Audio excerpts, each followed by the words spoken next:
હવામાન વિભાગની આગાહી અંગે નોંધ્યું છે કે વરસાદને લઈને હવામાન વિભાગે આગાહી કરી છે। આગામી 7 દિવસ વરસાદ વરસવાની સંભાવના છે। 8 થી 9 ઓગસ્ટે થંડરસ્ટોર્મ સાથે વરસાદની આગાહી। અત્યાર સુધી રાજ્યમાં 730 mm વરસાદ વરસ્યો છે। ઉત્તર મધ્ય અને દક્ષિણ ગુજરાતમાં 31% થી વધુ વરસાદ, સૌરાષ્ટ્ર કચ્છમાં 15% થી ઓછો વરસાદ નોંધાયો છે। તો રાજ્યમાં આગામી 7 દિવસ વરસાદી માહોલ યથાવત રહેશે તેવી હવામાન વિભાગે આગાહી કરી છે। ખાસ કરીને 8 અને 9 ઓગસ્ટે રાજ્યના કેટલાક વિસ્તારોમાં થંડરસ્ટોર્મ સાથે સામાન્યથી મધ્યમ વરસાદ વરસી શકે છે।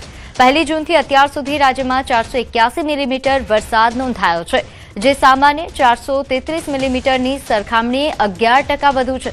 ગુજરાત રીજન એટલે કે ઉત્તર, મધ્ય અને દક્ષિણ ગુજરાતમાં 730 મિલીમીટર વરસાદ સાથે સામાન્ય કરતાં 31% વધુ વરસાદ નોંધાયો છે, જ્યારે સૌરાષ્ટ્ર કચ્છમાં અત્યાર સુધી 285 mm વરસાદ નોંધાતા સામાન્ય કરતાં 15% वरसादनी घट नोंधाई है।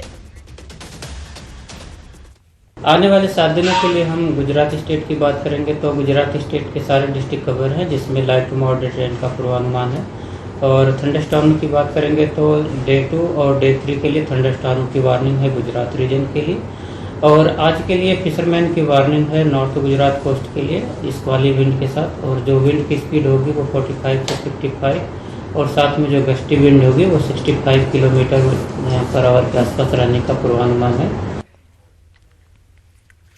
तो वरसाद ने लईने अंबालाल पटेलनी आगाही। આજથી હવામાનમાં પલટો આવશે। બંગાળ ઉપસાગર અને અરબ સાગરના ભેજના કારણે વરસાદ પડી શકે।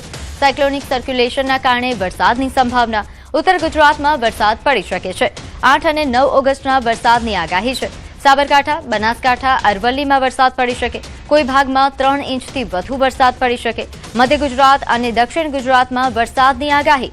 સમુદ્ર કિનારાના વિસ્તારોમાં વધુ વરસાદ પડી શકે। તો 14 ઓગસ્ટે કેટલાક ભાગમાં ઝાપટા પડી શકે છે। 23મીથી ફરી વરસાદનો નવો રાઉન્ડ શરૂ થશે। પશ્ચિમ સૌરાષ્ટ્રમાં પણ સારો વરસાદ પડી શકે। સપ્ટેમ્બર મહિનામાં પણ વરસાદ પડશે।